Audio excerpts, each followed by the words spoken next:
कृष्णा गाडगीळ आणि sons limited 1832 पासून।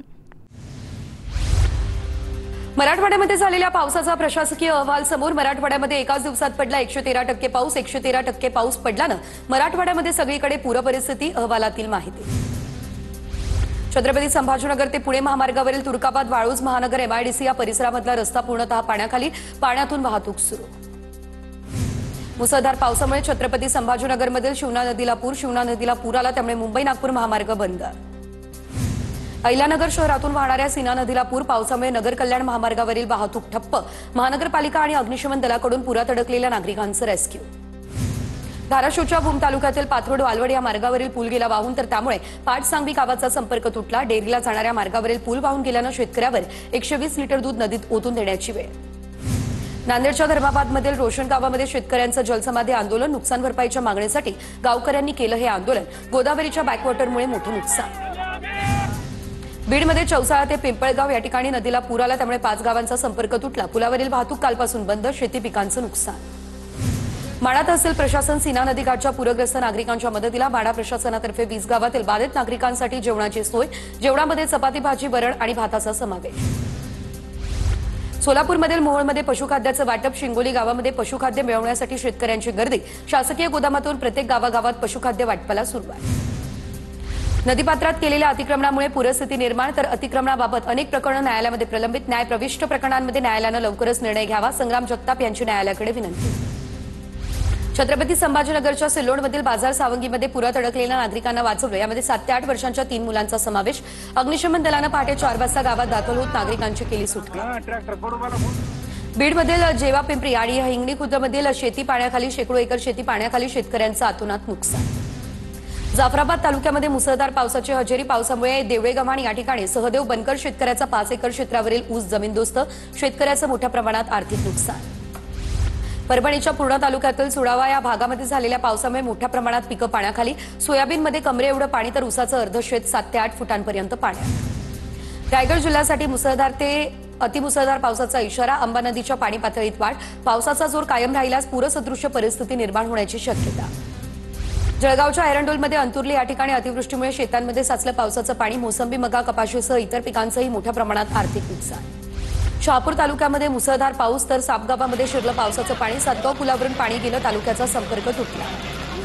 सोलापूरमधील कोळेगाव चांदणी खासापुरी आणि 3 या मध्यम प्रकल्पांमधून सीना नदी पात्रात 1,08,000 क्युसेकने पाण्याचा विसर्ग। सीना नदी काठच्या गावातील नागरिकांचं सुरक्षित ठिकाणी स्थलांतर। गावामध्ये एनडीआरएफ याशिवाय लष्कराच्या पथकाची देखील तुकडी दाखल। लातूरमध्ये मुसळधार पाऊस। लाखो हेक्टरवरील पिकांचं अतोनात नुकसान। शेतात पाणी साचलं, पीक सडली, तर तिरू नदीचा पूर ओसरण्याची सुरुवात। जास्तीत जास्त मदत करण्याची सरकारची मानसिकता। सरसकट पंचनामे करण्याचे आदेश दिले। एकूण नुकसानीची माहिती आल्यानंतर अधिकच्या मदतीबाबत निर्णय। मुख्यमंत्री फडणवीस यांचीही माहिती। मुख्यमंत्र्यांनी जलसंपदा विभागाकडून धरणांच्या विसर्ग स्थितीचा घेतला आढावा। स्थानिक प्रशासनासोबत समन्वय साधत सतर्क राहून काम करा। मुख्यमंत्री फडणवीसांचे हे आदेश। धाराशिवचे पालकमंत्री कुठे आहेत? एकदाचा फोटो लावून टेम्पो घेऊन गेले। पालकमंत्री मुंबईत काय करताय? अशांना बडतर्फ करा। संजय राऊतांची मागणी। मुंबईमध्ये पुढच्या वर्षी दांडिया गरबा करा। संजय राऊतांची टीका। लोकांनी दांडिया खेळू नये बोलणार आणि हे मेळावा घेणार, ही दुतोंडी भूमिका। नवनाथ बन यांची राऊतांवर टीका। अहिल्यानगरच्या शेवगाव तालुक्यामध्ये झालेल्या पावसामुळे नद्या नाल्यांना पूर। शेवगावमधील भगूर परिसर पाण्याखाली। शेतामध्ये 2 ते 2.5 फुटांपर्यंत साचलंय पावसाचं पाणी। मुसळधार पावसामुळे संभाजीनगरच्या वाळूज परिसरात अनेक सोसायट्यांमध्ये शिरलं पाणी। सारा व्यंकटेश आणि सारा आकृती या सोसायट्यांसह परिसरामध्येही साचलं पाणी। बीडच्या आष्टी तालुक्यातील नांदा गावामध्ये कांबळे आणि मेहकरी या नदीच्या पुराचं पाणी शिरलं। रात्रभर मुसळधार पाऊस। अनेकांच्या घरातही पाणी शिरल्याचं चित्र। अहिल्यानगरच्या नेवासा तालुक्यातील नांदूर शिकारी कुकाणा चिलेखनवाडी वडुले तेलकुडगाव या ठिकाणी मुसळधार पाऊस। कपाशी आणि तूर पिकाचं अतोनात नुकसान। नांदेडच्या सांगवी परिसरामध्ये आसना नदीचं पाणी शिरलं। अग्निशमन दलाच्या पथकाकडून 25 जणांचं रेस्क्यू। बोटीच्या मदतीने पुरात अडकलेल्या नागरिकांचं स्थलांतर। नाशिकच्या छत्रपती संभाजीनगर या राज्य महामार्गावरती अनेक ठिकाणी पावसाचं पाणी साचलं। पाण्यातून वाट काढताना वाहन चालवताना तारेवरची कसरत। निफाडजवळ आचोळे नाल्याजवळ देखील रस्ते जलमय। छत्रपती संभाजीनगर जिल्ह्यातील बैजापूर तालुक्यातल्या भिवगावामध्ये साचलं पावसाचं पाणी। एनडीआरएफच्या टीम घटनास्थळी दाखल। 12 जणांचं झालं रेस्क्यू। अहिल्यानगरमध्ये पावसामुळे दसऱ्याच्या तोंडावरती हाताशी आलेलं पीक गेलं पाण्याखाली। 2 दिवसांनी बाजारात जाणारा झेंडू पाण्यात गेल्यानं शेतकरी संकटात। राहता तालुक्यात ढगफुटी सदृश्य पाऊस। अकोला जिल्ह्यात उगवा परिसरात झालेल्या पावसामुळे शेतकरी संकटात। मुसळधार पावसाचा खरीप हंगामातील सोयाबीन पिकासह तूर आणि कापूस पिकालाही बसला फटका। धाराशिवच्या तेरणा पब्लिक चॅरिटेबल ट्रस्टकडून पूरग्रस्तांना मदतीचा हात। ट्रस्टकडून 51 लाख रुपये पूरग्रस्तांच्या मदतीसाठी मुख्यमंत्री सहायता निधीमध्ये जमा। जायकवाडी धरणाचे आपत्कालीन दरवाजे उघडले। जायकवाडी धरणातून 1,13,184 क्युसेकने पाण्याचा विसर्ग। गोदावरी नदी वाहते दुथडी भरून। पालघरमधील मोडकसागर, मध्य वैतरणा, तानसा धरणातून पाण्याचा विसर्ग सुरू। जिल्ह्यातील दहरजा, सूर्या, पिंजाळ आणि वैतरणा नद्या इशारा पातळीवर। संभाजीनगरच्या कन्नड तालुक्यातील शिवना टाकळी बंधारा ओसंडून वाहतोय। नदीकाठच्या नागरिकांना सतर्कतेचा इशारा।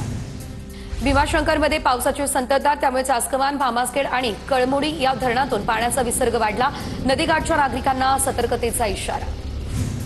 ग्रामीण भागातील लातूरमधील अनेक रस्ते वाहून गेले, तर रस्त्यांवरती खड्ड्याचं प्रमाण वाढलं। अनेक ठिकाणी पुलांचीही झाली पडझड। संभाजीनगरच्या फुलंब्री तालुक्यातील बोरगाव अर्ज या गावामध्ये मुसळधार पाऊस। गिरजा नदीला पूर, तर गणपती मंदिरात शिरलं पाणी। गावकऱ्यांना सतर्कतेचा इशारा। अहिल्यानगर जिल्ह्यात पावसाचा कहर। संगमनेर लोणी रस्त्यावर पाणीच पाणी, वाहतूक विस्कळीत, जनजीवनही विस्कळीत। पूना गाडगीळ आणि सन्स लिमिटेड 1832 पासून।